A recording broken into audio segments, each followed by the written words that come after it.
segunda aula aí de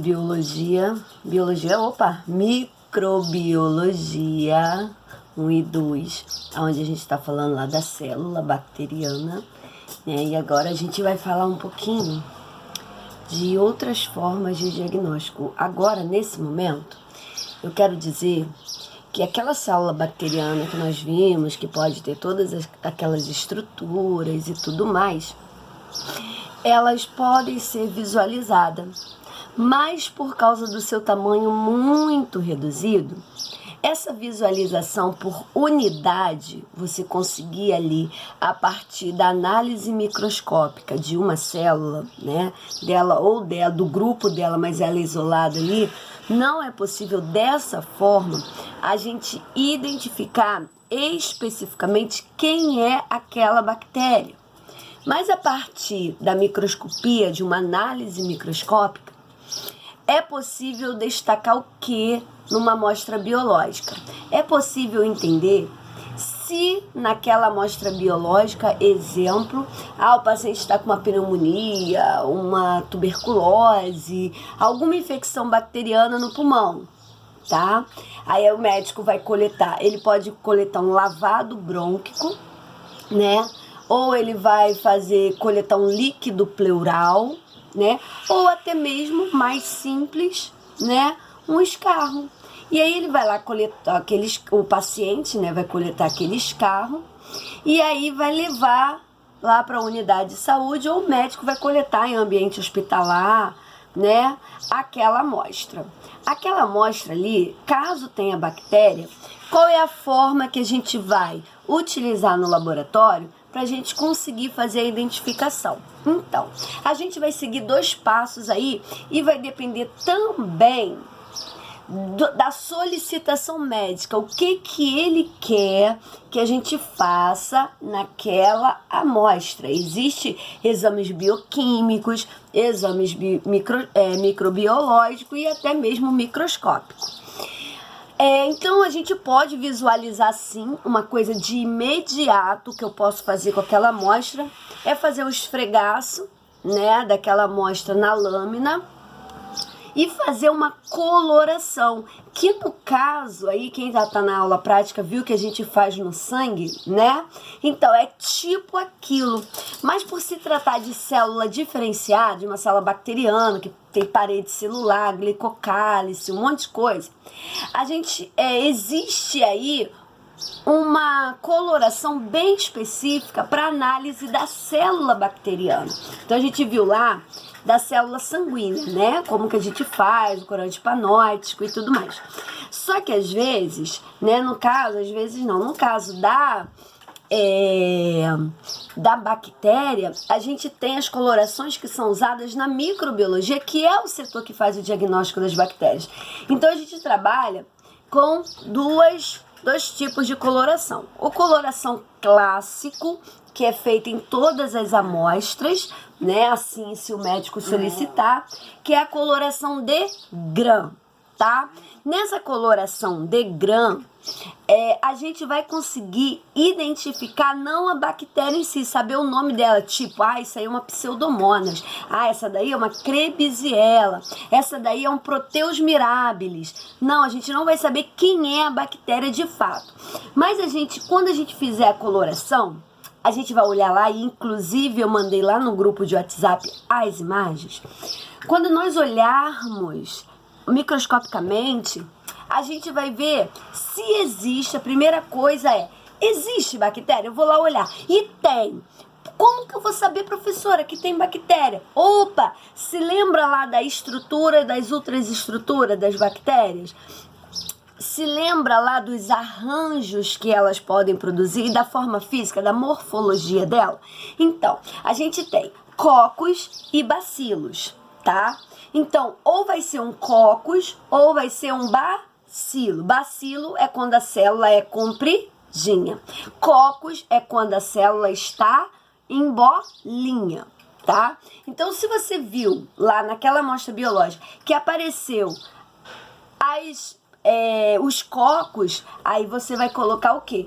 Sim, tem presença de cocos. Quem é a bactéria? Não sei, mas eu tô vendo que tem e ela tem o formato de uma morfologia de cocos.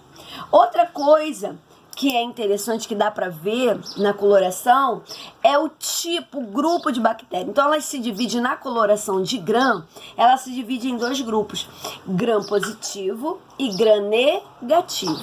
As bactérias Gram positiva, tá? Positiva, ela vai se corar em roxinho. As bactérias Gram negativa, lembra assim, quando você tá negativo no banco, dá negativo final do mês, não tem dinheiro, você está no vermelho, não é? Então, as bactérias Gram negativas, elas vão se corar em vermelho. Então, ela vai pegar uma coloração vermelha e ela pode ser um cocos ou um bacilo. Se ela se corar um cocos, aí apareceu um cocos, e ela se corou em roxo, automaticamente é um cocos Gram positivo. Se ela se corou em vermelhinho, vai ser um cocos Gram negativo. Legal? Ah, eu achei, mas é um bacilo. Ah, tá, é um bacilo o quê? Se corou em roxinho, é um bacilo Gram positivo. Se corou em vermelhinho, é um bacilo Gram negativo. Legal? Que inclusive é a atividade número 1 que eu mandei lá no grupo de Zap. É essa atividade aí que vocês vão fazer. Aí eu botei lá a bolinha e ela ficou roxa. Como que eu vou determinar? Cocos Gram positivo. Ah, eu tenho um tracinho. A bactéria tem o formato de tracinho, que é um bacilo. Ele ficou na cor vermelha. Bacilo Gram negativo. Ah, ele ficou na corzinha roxa. Olha que bonitinho. Bacilo Gram positivo. Isso aí já vai dar de imediato uma ideia para o médico daquela bactéria. Por quê, professora? Porque o exame ideal, tá? O exame clássico da microbiologia são as culturas. O que é isso? Ao invés de eu fazer a coloração, vou pegar aquela amostra, vou passar na placa, vou incubar e vou esperar crescer. Quando crescer e tiver a formação de colônias, a partir desse grupo de colônias, o que é colônia? É um grupo de bactérias, é uma cidade, é um bairro de bactérias, cheio de bactéria, tá? Então é um bairrozinho e ele vai fazer uma bolinha. Dependendo do tipo daquela bolinha, né? A gente vai, ou da colônia, a gente vai conseguir identificar de fato. Caramba, eu já sei. Essa daí é um Proteus mirabilis. Vai colocar lá pro médico, é Proteus mirabilis, entendeu? Aí o médico, caramba, é essa bactéria. Então vamos matar.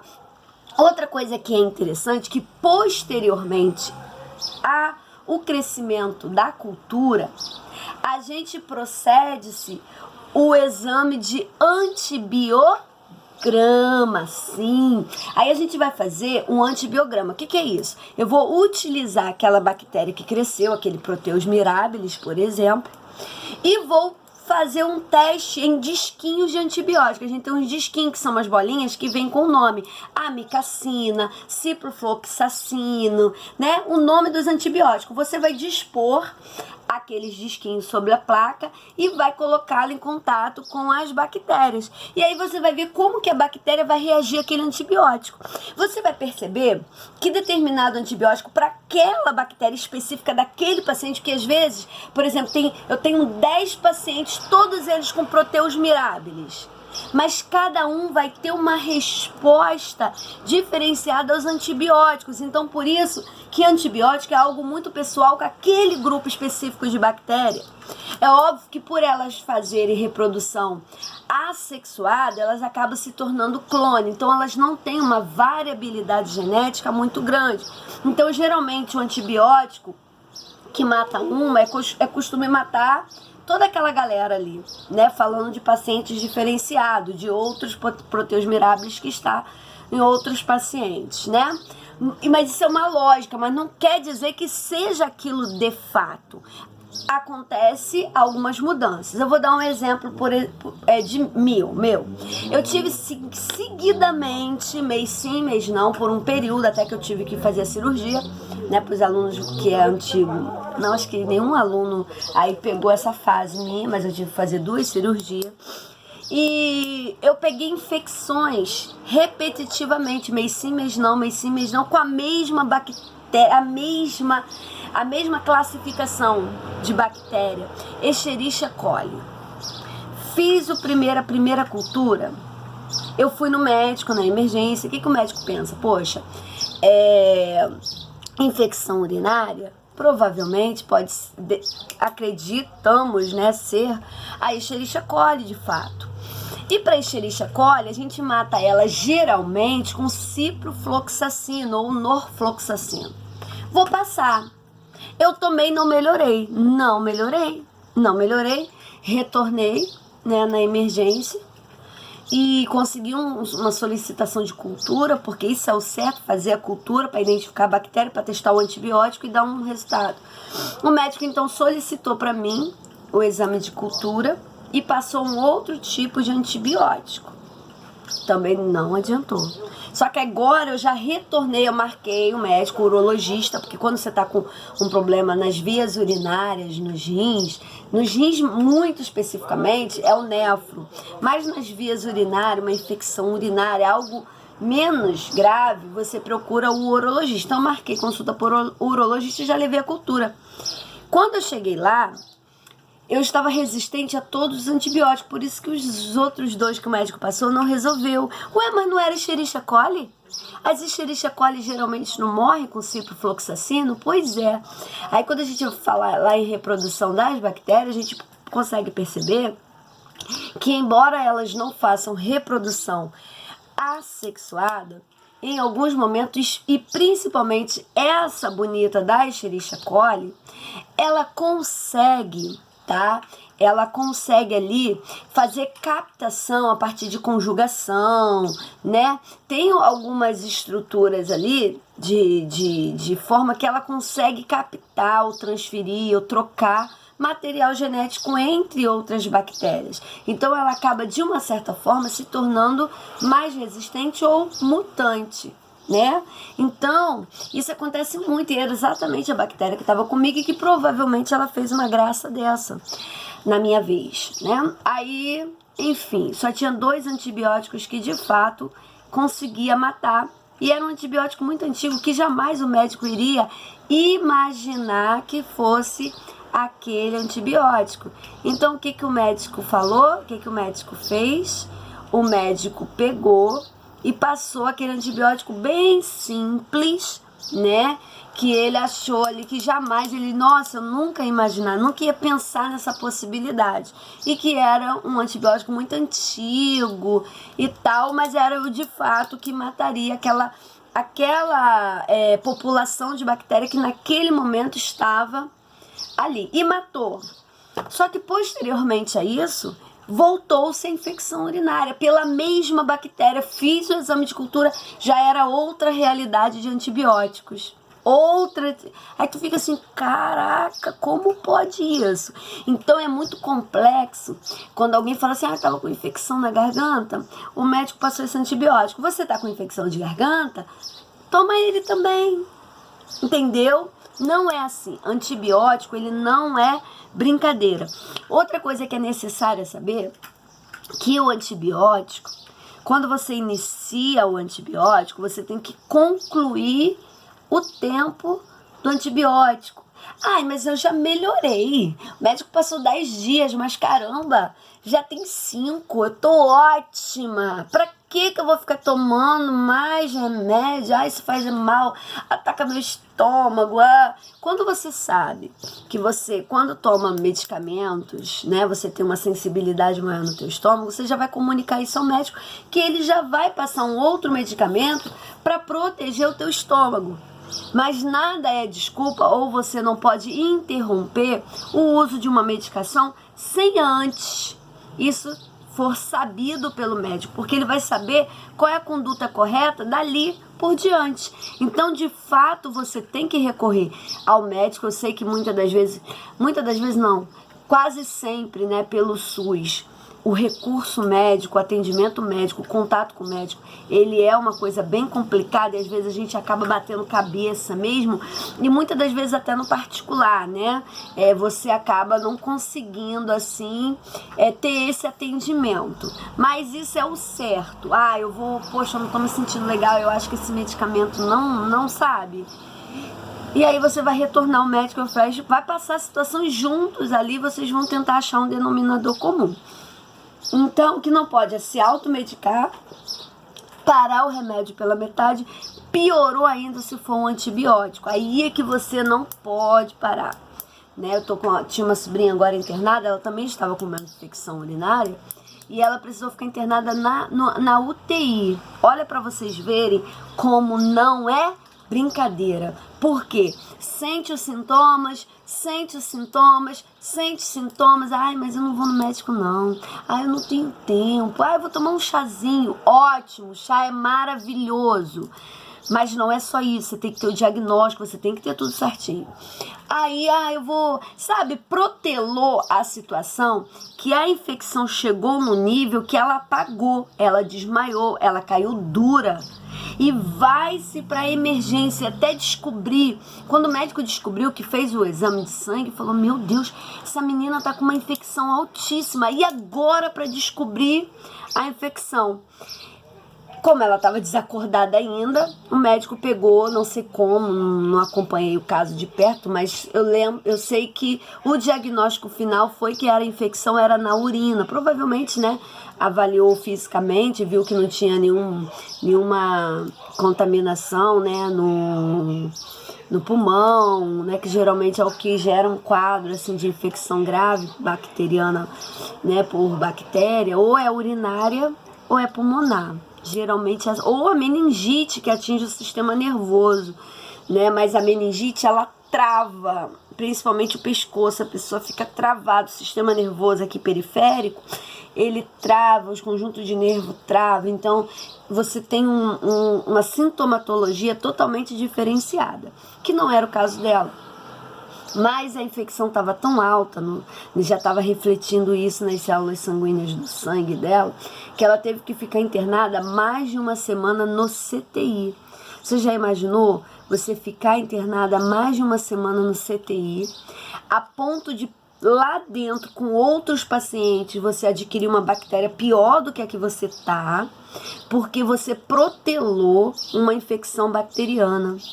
Entendeu? Então, não é brincadeira. Outra coisa que eu vejo que as pessoas negligenciam muito é infecção por estreptococos, infecção de garganta. As pessoas, vou fazer alguma coisa. Não é normal você viver com infecção de garganta. Se isso está acontecendo, você tem que procurar um médico chamado otorrinolaringologista. Esse médico, ele sim, de fato, ele vai poder avaliar a situação ali imunológica, né? Porque a gente tem os gânglios aqui, né? Então, às vezes, é necessário tirar a amígdala, tá?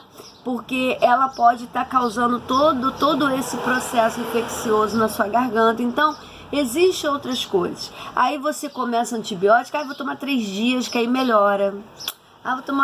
Sempre toma aquele mesmo, aquele de sempre. Vou tomar uns 2 dias, 3 dias, ficou ótima. Sim, você está incubando uma bactéria super resistente. No dia que essa bomba estourar aí vai parar no CTI, vai parar. Ai, cruzes, professora, isso pode acontecer. Porque esses monstrinhos, a gente não brinca com eles. Ou a gente mata, ou ele nos mata com o tempo. Então é por isso que hoje a gente tem uma dificuldade muito grande, né? A gente tem aí uma certa resistência a antibióticos, que quando eu peguei o meu resultado de cultura eu fiquei apavorada. Falei, gente, eu tô com uma bactéria no meu sistema urinário que pode paralisar os meus rins, posso perder um rim, e ela é, caramba, super resistente. Entendeu? E aí a gente descobriu que ela estava sendo incubada, essas bactérias, nos meus cálculos renais. Então eu tive que operar, limpar os meus rins, tirar aquele cálculo renal todo para melhorar a infecção urinária. Porque ela estava conseguindo ali se camuflar. Ela estava conseguindo um ambiente muito favorável a ela e eu estava perdendo. Então, a gente cortou mal, fomos logo lá mesmo na raiz do problema. Fizemos a cirurgia e graças a Deus hoje até tem crises, até tem uma ou outra, mas não é aquela coisa constante, né? Então, cuidado aí, né, com o uso do antibiótico e os exames microbiológicos são sempre dessa forma. Ou é a coloração ou é o meio de cultura. Outra coisa que é interessante falar das colorações, porque a gente tem dois tipos de colorações. A Gram, que vai determinar se aquele bacilo ou aquele coccus ou estafilococcus, às vezes eles fazem uns arranjos totalmente diferentes, né? Se aquelas bactérias elas são gram-positivas ou gram-negativas. Mas tem grupos de bactérias, como o bacilo da tuberculose, o bacilo da hanseníase, olha que o nome já está falando, bacilo, né? Eles não se coram pela coloração de gram. Aí, depois disso, inventaram-se uma outra coloração e deram um nome a essa coloração de Zienaelsen. Então, quando a suspeita, né, tiver lá pesquisa de Barr, a gente vai utilizar a coloração de Zienaelsen. Por quê? Porque se é uma pesquisa de Barr, é uma pesquisa que está procurando o bacilo da tuberculose.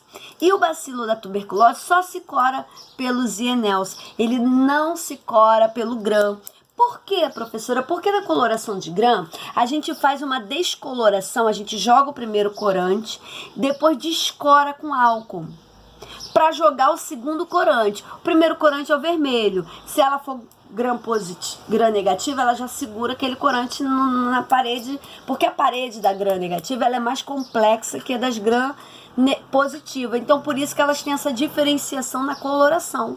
Tá? Inclusive, esse assunto que a gente está conversando hoje vai cair muito na prova, tá? Então, preste atenção, faça as anotações direitinho, tá bom? E aí, o que acontece? Quando a gente faz essa coloração com os bacilos da tuberculose ou da hanseníase, ele não descora. Então, quando eu jogo o outro corante, ele não pega. Então, você não consegue, na verdade, identificar. Ele não consegue. Então, não serve de jeito nenhum a coloração de gram. Então os cientistas lá na época quebraram a cabeça e descobriram essa coisa maravilhosa pra gente hoje em dia, que é usado hoje em dia perfeitamente bem, né? Inquestionavelmente perfeita. Então a gente consegue pegar lá os bacilozinhos lindos que causam a tuberculose, que são bacilos lá gram-negativos, que vão ficar todos coradinhos em vermelho. Tá bom? Então fiquem aí com Deus. E até a próxima semana aí de aula, né? São 4 semanas, essa é a segunda, tá bom? E aí, boa aula e até o próximo vídeo. E quem tiver presencial, até a próxima aula presencial. Beijos!